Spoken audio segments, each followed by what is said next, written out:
More than 20 years ago, this game defined a genre. Truly, this game has touched many of us, both with its culture and its grandeur. My favorite Diablo and arguably the peak of the genre was, and still is, Diablo II. Everything that followed this game was just a step-by-step descent. Today, I'd like to retrace the steps of this series, the moments that turned this game into a legend, and at the same time, scattered its fanbase, who once had faith in it. To understand where we are now, we need to look back to where it all began. So, get comfortable, pour yourself a cup of tea, and prepare to hear the story of how this game became a legend.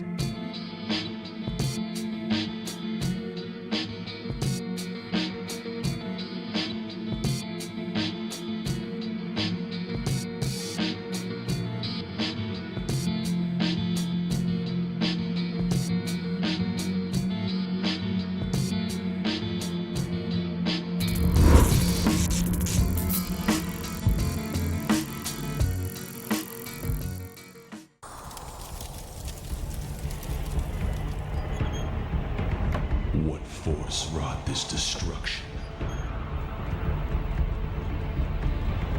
Mother, father, slain as they sleep. The town has the stench of death and demons upon it. The original Diablo was released on New Year's Eve, December 31st, 1996. The idea for the game was conceived much earlier, during David Brevik's school days in the 1980s. The name Diablo itself came from the name of a mountain near the town where he lived at the time.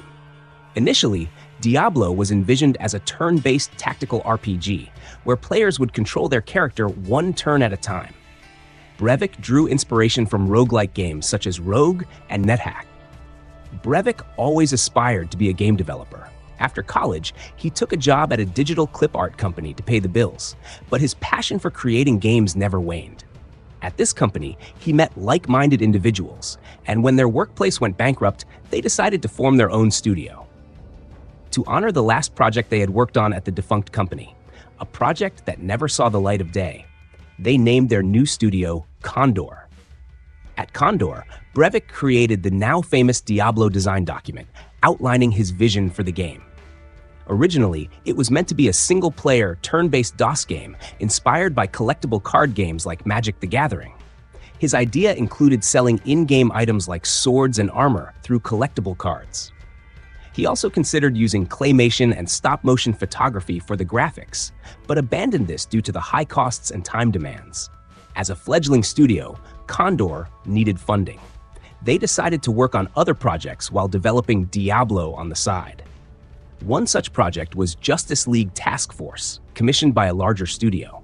Interestingly, another studio, Silicon and Synapse, later known as Blizzard Entertainment, was also hired to work on the Justice League game's Super Nintendo port. The two teams became aware of each other's work during the CES event in Las Vegas. Brevik recalled being surprised by the similarities between the two versions, including some identical character poses. While Condor sought a publisher for Diablo, Blizzard had released Warcraft, which became a huge success and helped the company escape its financial struggles. Blizzard eventually agreed to publish Diablo, and Condor signed a contract, thrilled to finally have the chance to create their dream game. However, the team overlooked some of the contract's details, which would later come back to haunt them. Although they had the design document, Condor struggled to define the game's exact look and feel. Brevik, inspired by the tactical game XCOM, proposed using its graphical style and tile layout as a foundation for Diablo. During development, Condor was renamed Blizzard North, after being acquired by Blizzard Entertainment. This acquisition not only changed the studio's name, but also brought significant changes to the game's design. Blizzard insisted that Diablo shift from turn-based gameplay to real-time action. Brevik, a dedicated D&D player and a staunch supporter of turn-based systems, was furious. He tried to convince Blizzard that the change would require significant time and resources, but Blizzard was adamant and offered to fund the overhaul. Brevik reluctantly agreed and spent a Saturday afternoon programming the real-time system. When he tested the new system, equipping a character with a sword and defeating a skeleton in a few quick strikes, he admitted that was awesome. Going around talking to other people in the studio and other people in the studio, yeah, we should make this thing real time. And so I kind of held out. There were about 2 or 3 of us that like held out to the bitter end. And finally, one day we decided to have a talk and bring it to a vote. So we all met in the kitchen and we voted, and I voted no and everybody else voted yes. So I remember taking the mouse and I clicked on the mouse, and the warrior walked over and smacked the skeleton down, and I was like, oh my God! That was awesome! However, Condor's original contract began to show its flaws. They had agreed to develop Diablo with a team of just 17 people and a budget of $300,000, a mere $20,000 per person annually, not accounting for office expenses. To stay afloat, they secured an additional contract to develop a football game for the 3DO console, which never made it to market. Blizzard eventually stepped in with an offer to fully acquire Condor. For the struggling team, this was a lifeline, ensuring they could focus solely on developing Diablo without the constant need for additional side projects. Meanwhile, Blizzard was developing their BattleNet system and decided to visit Condor's offices to check on the progress of the game's online functionality. Upon arrival, they quickly realized that Diablo had no network code at all. Blizzard assigned a few developers from their team to start building the necessary infrastructure for online play, as the game's release date was rapidly approaching. The marketing campaign heavily emphasized the promise of online gameplay, so this feature had to be implemented. However, the network functionality was developed so hastily that there was no time for proper testing or security measures. As a result, Diablo I became one of the most widely exploited games for cheating. Players could easily download cheats from the internet and use them freely without any consequences. Another key aspect of the game was character creation. The team wanted to avoid the complexity found in other RPGs, where players needed prior knowledge of stats and mechanics before designing their character. Inspired by the simplicity of Doom, they aimed to create a menu so straightforward that even someone's mom could navigate it. They called this the mom test. This philosophy of simplicity extended to the entire game, from the character selection process to the HUD design. Initially, the HUD was just a few lines of text at the bottom of the screen, but the team streamlined it to make the game more accessible to newcomers to the genre. The team had many ambitious ideas that were either scrapped or left unimplemented due to time constraints. For example, they considered adding a hunger meter for the character and a system requiring players to open a skill book to activate abilities. However, due to the lack of time, they opted for a simpler solution, allowing players to cast abilities by right-clicking. These decisions were driven by the team's goal to release the game in time for the holiday season. Meanwhile, David Brevik's wife was expecting their first child, forcing him to juggle game development and preparing for the birth. Despite the tight deadlines, the team managed to release Diablo on the very last day of 1996. Just days later, on January 3rd, Brevik's wife gave birth. My wife was pregnant at the time. The baby was due in late December. You can see where this is going. Around December 10th, my wife calls, I'm at the office, and she says, I'm having contractions. It's go time. Wait, what? But I'm in the middle of this, oh my God. And so we were already burning things, left and right. We really tried to make Christmas. We desperately wanted to make Christmas, but it just wasn't ready. And here was, kind of my worst case scenario. Fortunately, in some ways, it turned out to be a false alarm, and the baby wasn't born then. Actually was born on January 3rd. She waited actually for me to finish Diablo and then was born. It was very nice of her. That's what he... Diablo was an overwhelming success. The game flew off store shelves, cementing its place as a legendary title in gaming history. But that was not the end for Diablo. It was just beginning. Beyond Beyond the darkness lies a journey that will test your courage and consume your world.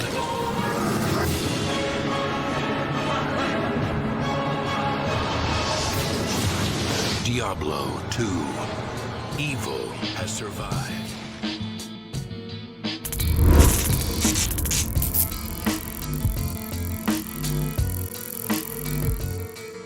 The development of Diablo II was a stark contrast to its predecessor.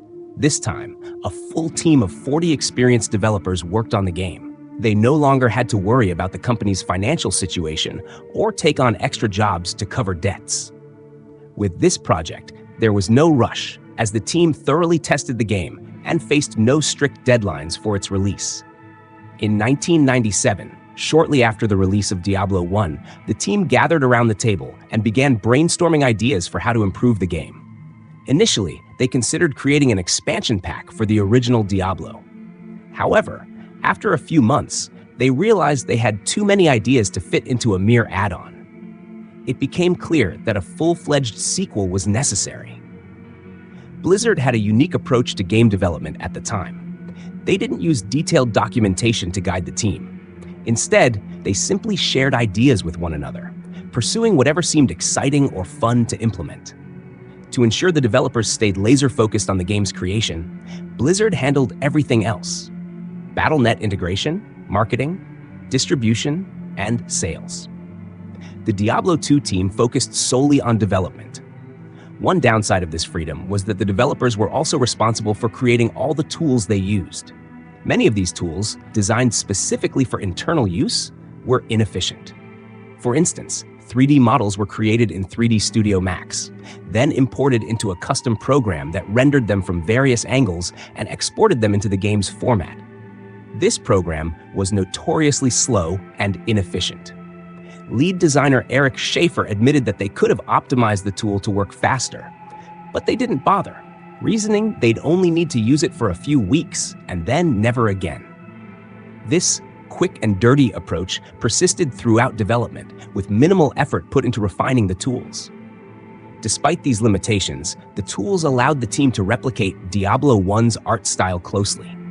Characters were initially created in high quality and then scaled down to the lowest resolution possible. Interestingly, the playable characters in Diablo II are the same models you see in the character selection screen, just reduced in detail.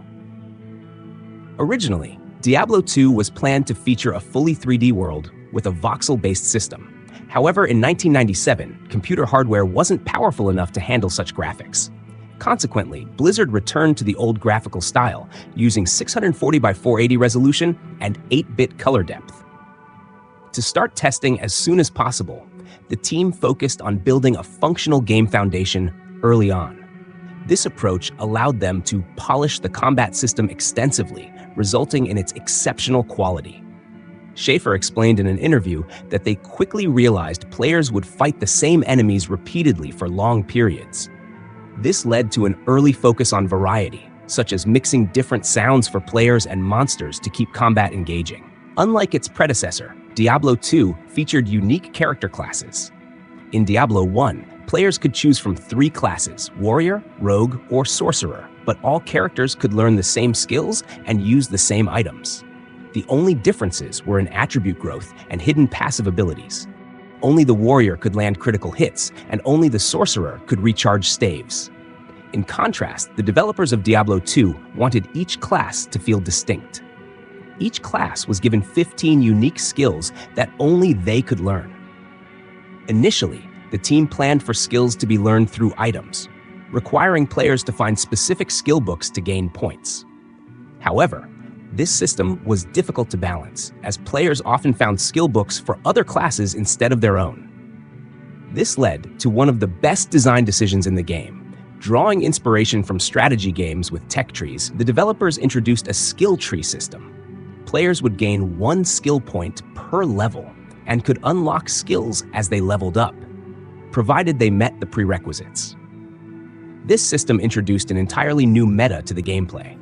It allowed multiple players using the same class to have completely different skill sets, increasing replayability and reducing repetition among classes.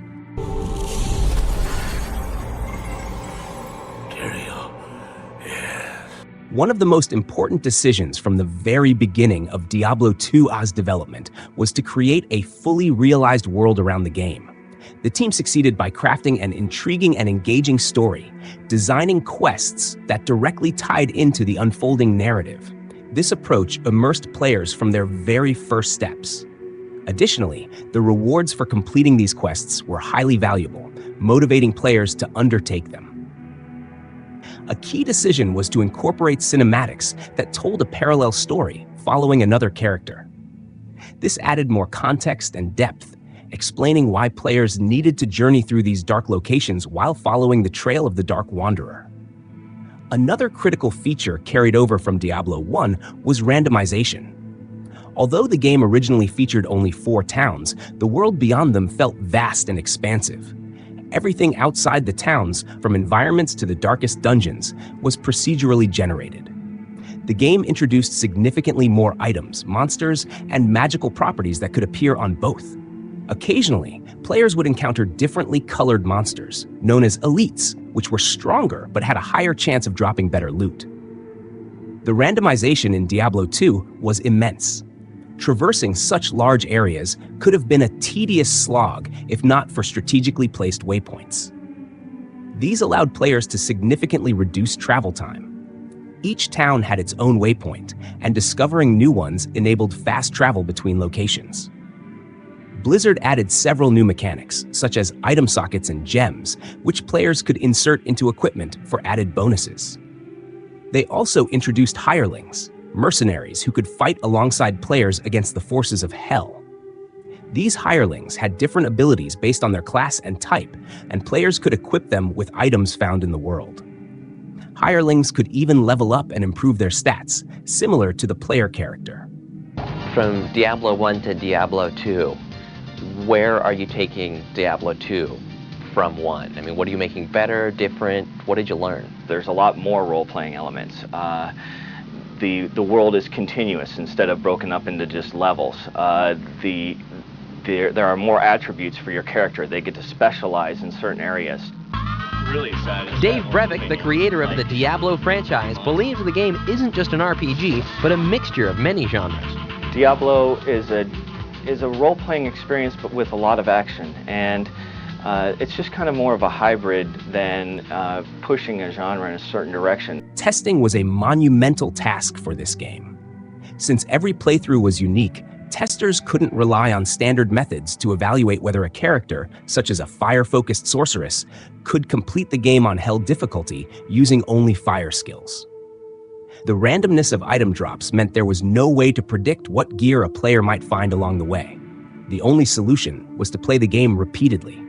To assist testers, Blizzard developed a self-reporting tool that allowed them to log observations, bugs, or suggestions. Over the course of testing, this tool recorded more than 8,000 issues, bugs, and suggestions.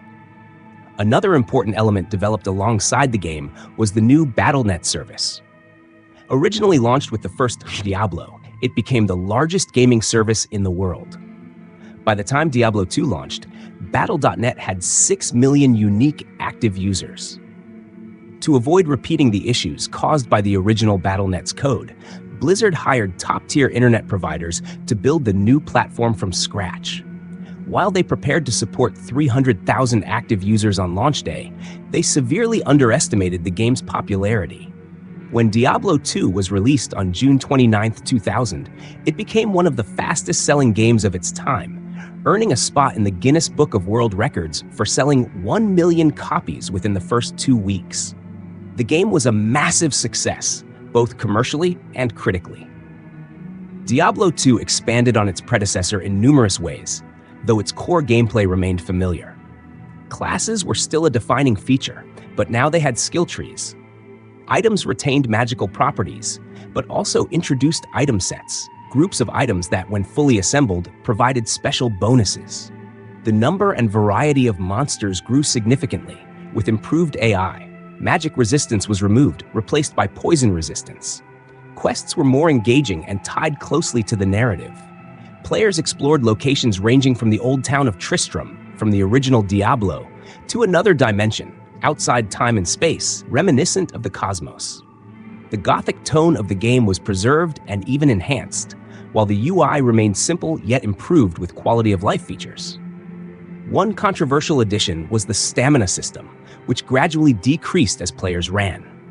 It was one of the few mechanics that felt underdeveloped and poorly tested.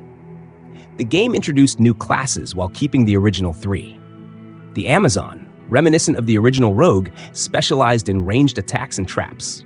The Barbarian, similar to the original Warrior, was the only class capable of dual wielding and had a skill tree focused on melee attacks, shouts, and buffs.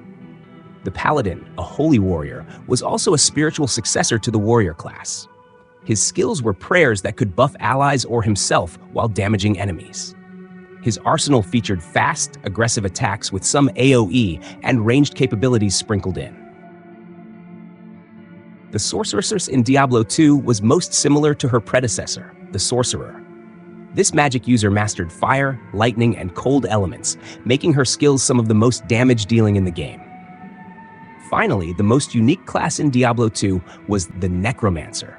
This character had the most versatile arsenal of skills in the game, combining offensive, defensive, and buffing abilities, all while summoning armies of the undead. The Diablo II Lord of Destruction expansion introduced 2 additional classes, added another act, numerous monsters and items, and what might have been the most game-changing feature, runes. When placed in a specific order within an item, runes could create incredibly powerful equipment. The gameplay of Diablo II was similar to the original but more polished. However, it also differed in some significant ways. For instance, the game world would reset every time players exited and re-entered the game. With the abundance of valuable items in the game, players exploited this mechanic, replaying the same dungeons repeatedly. This gameplay loop may sound simple, but for those striving to acquire the best gear, it became a lifestyle. Some players stuck to this playstyle for weeks, months, or even years. The variety of classes and their builds added even more layers. A rare item that might not be useful for one character could be ideal for another. This led to the rise of in-game trading, which eventually extended to real-world auction sites selling items for actual money, a level of player engagement unprecedented at the time. Even after the game's release, Blizzard continued to balance and update it. With the release of Lord of Destruction, Diablo II reached new heights. A significant in-game event was later added, where players could summon an Uber Diablo by selling 100 Stones of Jordan to in-game vendors. When this was achieved, Uber Diablo would spawn somewhere in that game world on that server. Another event, introduced in patch 1.11, was the Pandemonium event. This event required players to collect 3 keys, which could only be obtained on Hell difficulty. Once collected, players would travel to Act 5 and transmute them in the Horadric Cube to open portals. Each portal led to a tougher version of one of the game's bosses. Defeating these bosses rewarded players with unique items. Once all the items were gathered and transmuted, a new portal to Uber Tristram would open. There, players faced enhanced versions of the 3 main bosses, Mephisto, Diablo, and Baal. These bosses were not only significantly stronger than their original forms, but also had new abilities and summoned endless minions. Defeating them offered a chance to earn the Hellfire Torch, a highly valuable item.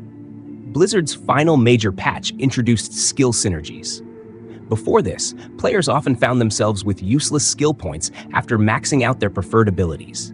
With synergies, investing in related skills boosted the effectiveness of others, allowing for greater build flexibility. These additions and events elevated the game's replayability to a level where players could spend years without experiencing everything it had to offer. Every action had purpose, whether hunting for rare runes, experimenting with new builds, or seeking out set items. While the gameplay loop remained simple and similar to the original, Blizzard succeeded in building upon the foundation, making it more engaging and rewarding. Sadly, Diablo II was the last game developed by this team. What came next was vastly different.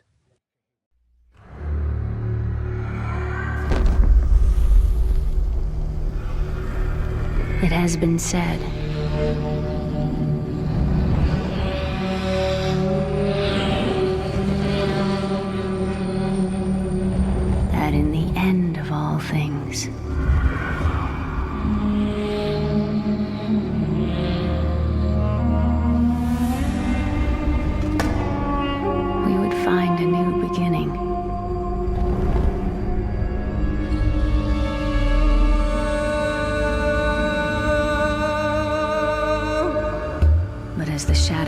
darkness again crawls across our world.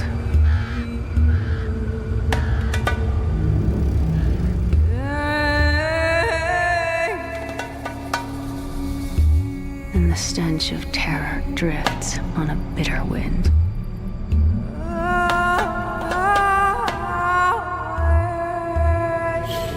The people pray for strength and guidance. They should pray for the mercy of a swift death. For I have seen what the darkness hides.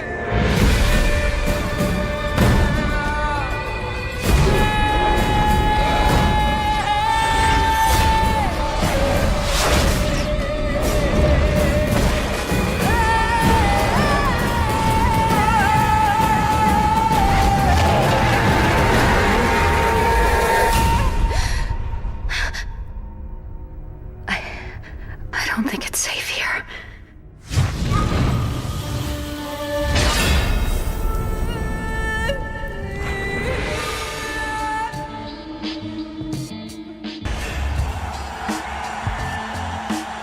Diablo fans, where are you at? I think we've added way more quests. We've randomized the quests. Every class gets traits that are unique to them. So this is an evolution of the Diablo II skill system. 5 kinds of runestones drop in 7 rarities. PvP battle arenas. The talisman is a dedicated inventory for your charms.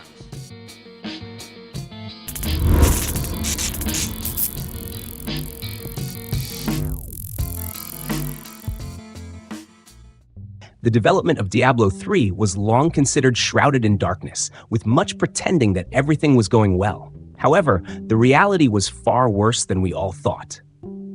Diablo III's development started soon after Diablo II in 2001, but not the Diablo III we eventually received. The original Diablo III was being developed by the same developers who made Diablo II, Blizzard North. In fact, by 2003, Blizzard had 2 Diablo-related games in the works, Diablo III and a Diablo-like game set in space. However, that game had an exceptionally short lifespan because 17 of the core developers left the company and formed their own studio. These developers, including David Brevik and Eric Schaefer, the creators of Diablo and founding members of Condor, were the heart of the franchise. Soon, 13 more developers followed suit. This was only the beginning of the problems. It seemed like everything around them was falling apart, compounded by the fact that their parent company, Vivendi, was having one of its worst years, losing $25 billion. The company started laying off employees and shutting down subsidiaries. After Blizzard lost so many key people, they decided to halt production of the second game to focus on Diablo III. However, it was all in vain, as in 2005, Blizzard North announced that it was shutting down and the Diablo III project was officially canceled.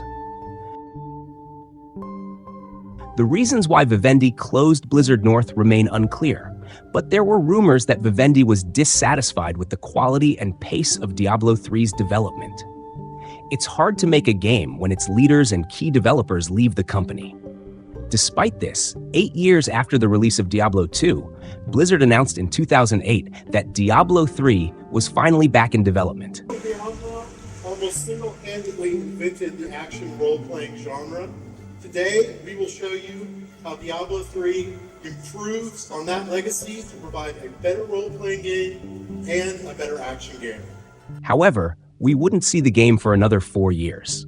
It was too valuable an intellectual property for them to not try. That same year, Vivendi announced that Activision would acquire Blizzard for $19 billion. Shortly thereafter, the first Diablo III gameplay footage was released, showcasing their new vision. Fans were stunned by the bright color palette and graphic style. Forums erupted with complaints that this wasn't Diablo. After all, Diablo is darkness and demons.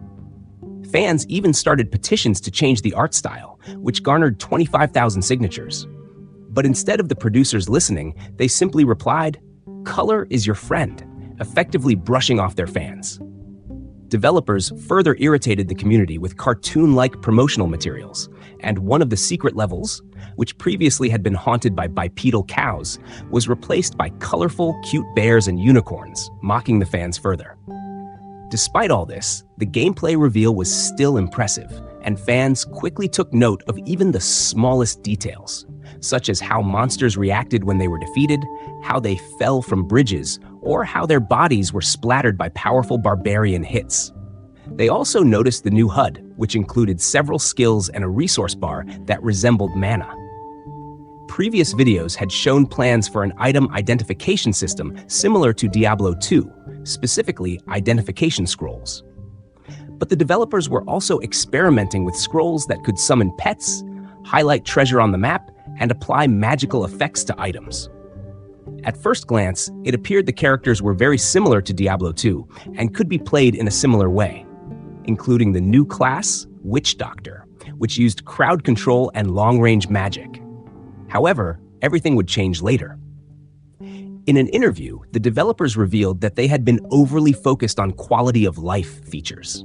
Mechanics like mana and health potions were completely removed from the game. Instead, separate mechanics for resource regeneration were introduced. One of these mechanics was auto-healing. But after realizing that the game became too slow as players ran away from fights to heal, they scrapped the idea. They eventually brought back health potions, but with cooldowns. Realizing this wasn't enough, they added infamous healing globes, which were dropped by recently slain enemies and instantly restored health. In Diablo II, when you struck an enemy, they would react, make sounds, and show animation to indicate that you hit them. This added to the fun. In Diablo III, however, enemies simply blinked when hit. Another loss was the Diablo composer, who left the company a year prior. This drastically changed the mood of the music we hear in Diablo III. They also experimented with a conversation system where the player's character could both ask and respond to questions, but in the end, this idea was scrapped. Despite all the problems from the start, fans continued to eagerly await the game, and it was arguably the most anticipated game of the decade.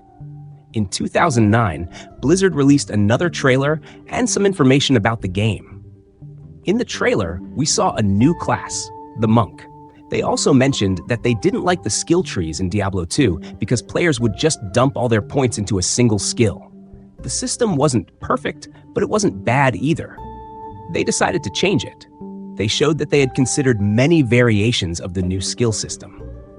Eventually, they settled on random skills on items. But even this wasn't their final choice, and it was clear the developers weren't sure what they were trying to change. They wanted to distinguish Diablo III as much as possible from Diablo II. The Diablo III team was focused on making their game different, more streamlined than the Diablo II experience. But in doing so, they forgot one of the most crucial aspects of Diablo, the item loot. They left it until the end of development, which was one of their critical mistakes. But it wasn't their only mistake. In one forum, a developer was asked about the skill tree problem, and they claimed that they had decided to scrap all the old ideas, and if the current system they were working on didn't work, they would still have many other ideas to try. Let's not forget that this was the third time they had completely changed the skill system, and it was already the third year of development. Skill trees had been constantly scrapped and reworked due to the ongoing redesign. The system drifted far from the Diablo II system, but it was aimless. In 2010, Blizzard revealed several new developments, including a rework of the mana system and changes to Diablo II mechanics. One significant change was the removal of town portals, replaced by the Stone of Recall, which functioned similarly but was an item with unlimited uses. The team also introduced new resources for each class, similar to mana, with unique methods of replenishment.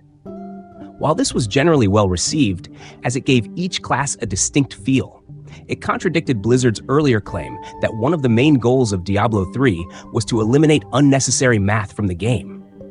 That same year, Blizzard introduced a new class, the Demon Hunter, and misled fans by suggesting the story would follow the cinematic trailer.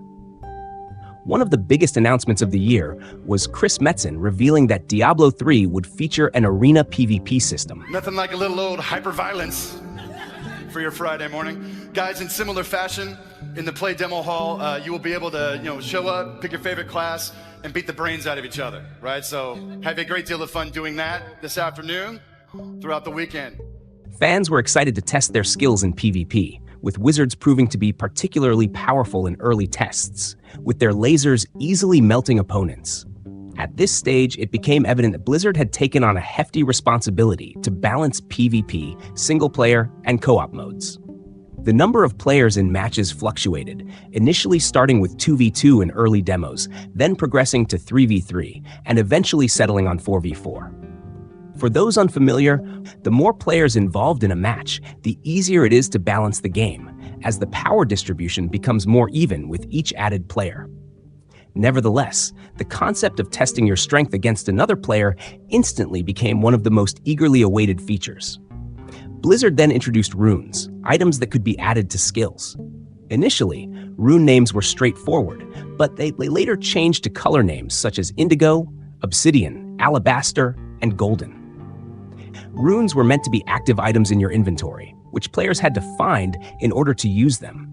This added even more build diversity than before.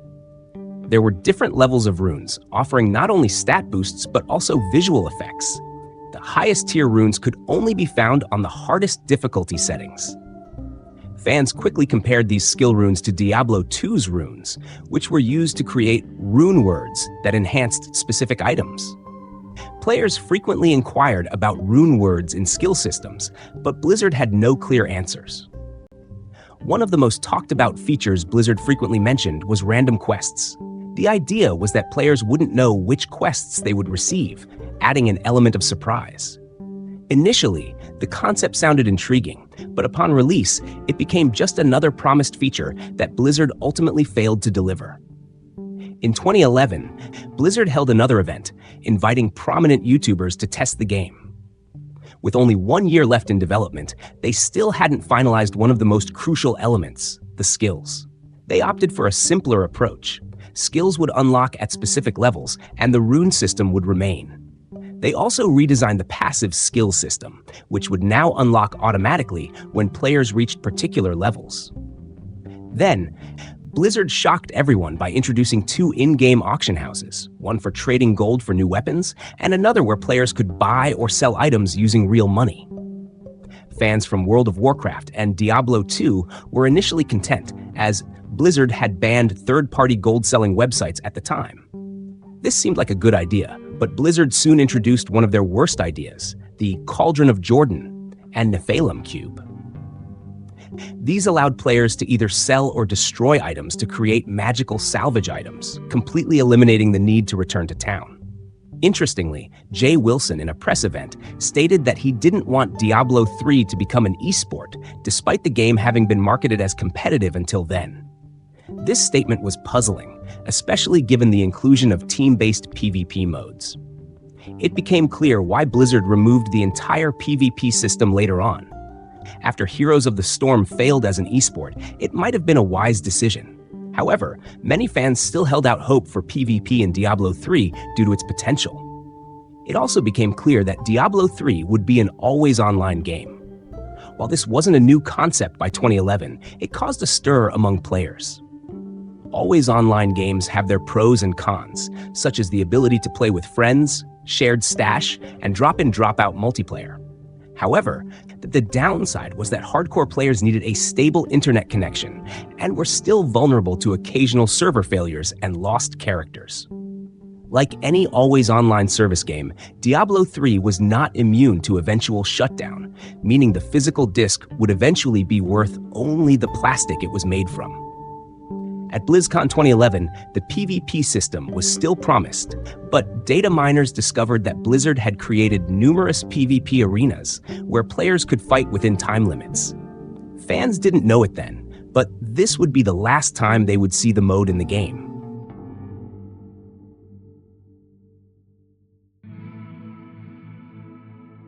Meanwhile, Blizzard focused on business. No longer a small company, Diablo III needed to sell millions of copies. To ensure this, they decided to make the game accessible to everyone. However, cracks were beginning to appear in the ever-changing skill system. Runes were still in the game, but were constantly changing, creating challenges for artists, UI designers, and other team members who had to redo their work every time the skills were altered.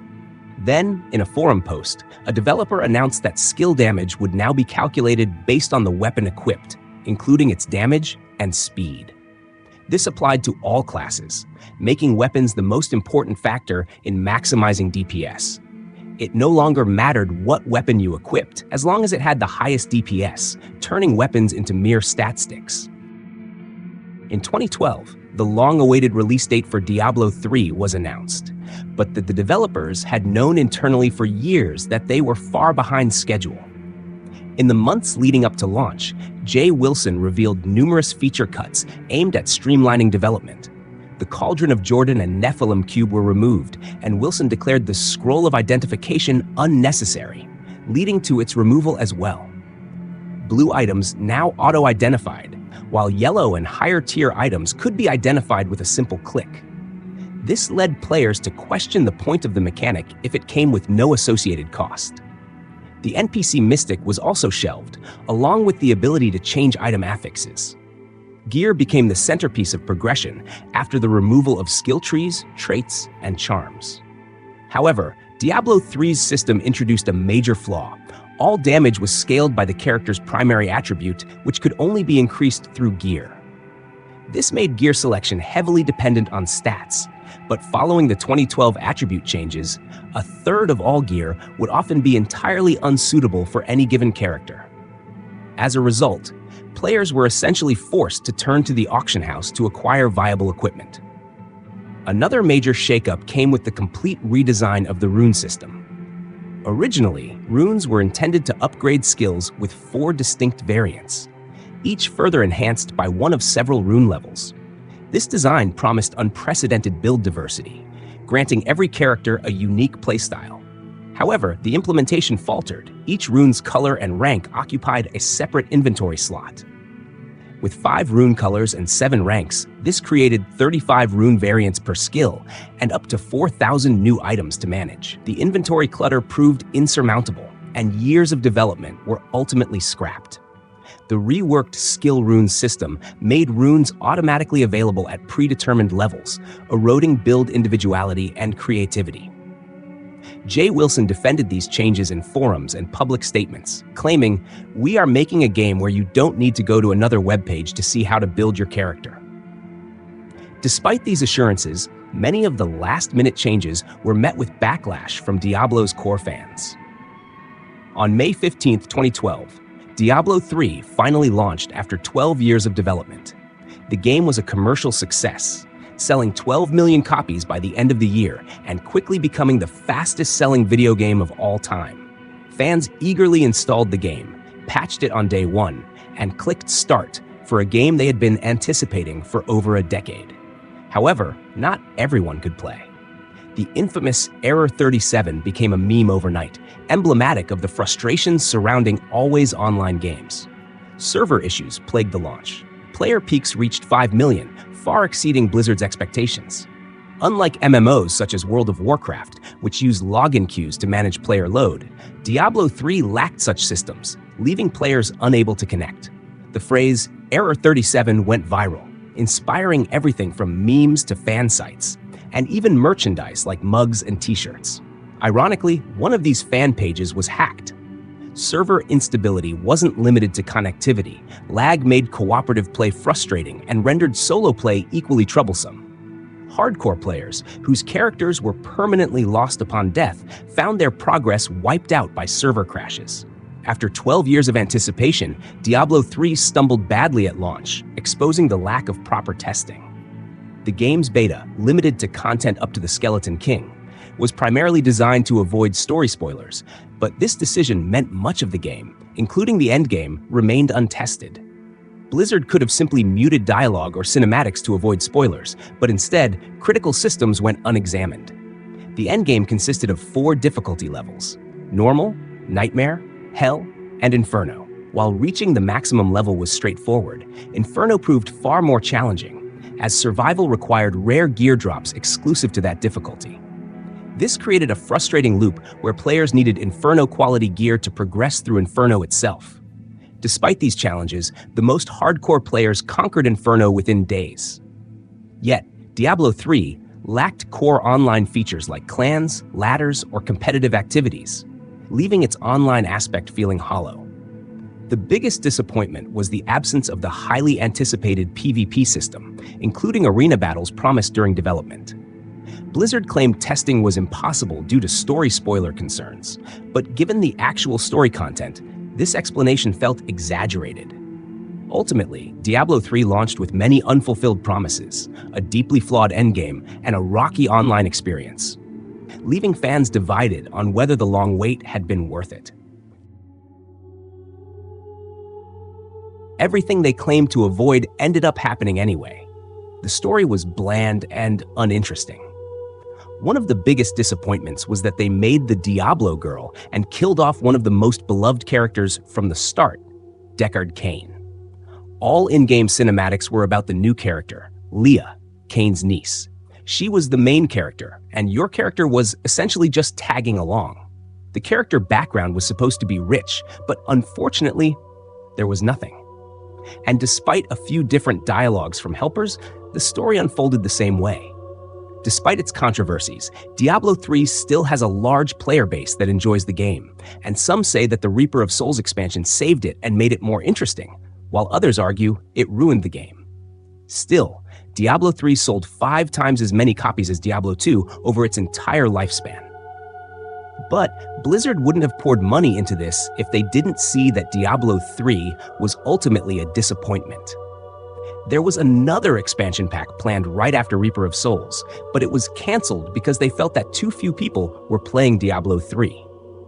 Diablo III was one of the most transformed games in the series, with a short lifespan in which it was not only changed multiple times, but completely reworked. Although it sold 5 times more copies than Diablo II, the player base soon started to dwindle.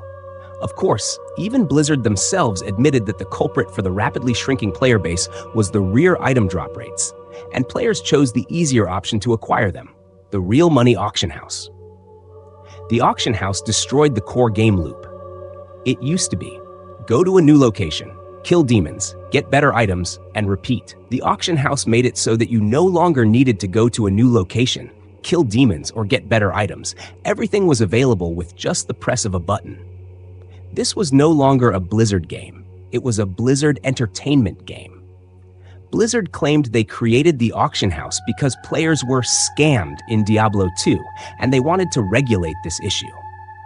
This could have been convincing, but they conveniently forgot to mention that in Diablo III, they completely removed the ability to trade with others. Everything had to go through the auction house, a place where Blizzard took a cut of the sales. If you liked Diablo III, I understand you. You probably never played Diablo I or II, and you certainly didn't play Diablo III when it first launched. Diablo III is now a somewhat better game than it was at release, but the core issues remain. For instance, your build isn't determined by how you allocate your attributes. It's all about what items you have. So, if you're completely naked and at max level, you still won't be able to kill even the weakest demon in the game. Everything depends on the gear you equip. This stripped away a significant part of the series' charm. But Blizzard still had some tricks up their sleeve. Diablo Immortal. We love Diablo. Has brought millions of players around the world together to slay demons. We are making a full-fledged action RPG you can play everywhere with everyone. Hey, just was wondering, is this an out-of-season April Fool's joke? No, it's a fully fledged Diablo experience on mobile, which. Do you guys not have phones? Yeah, you guys all have phones, right? You can play on your tablet too.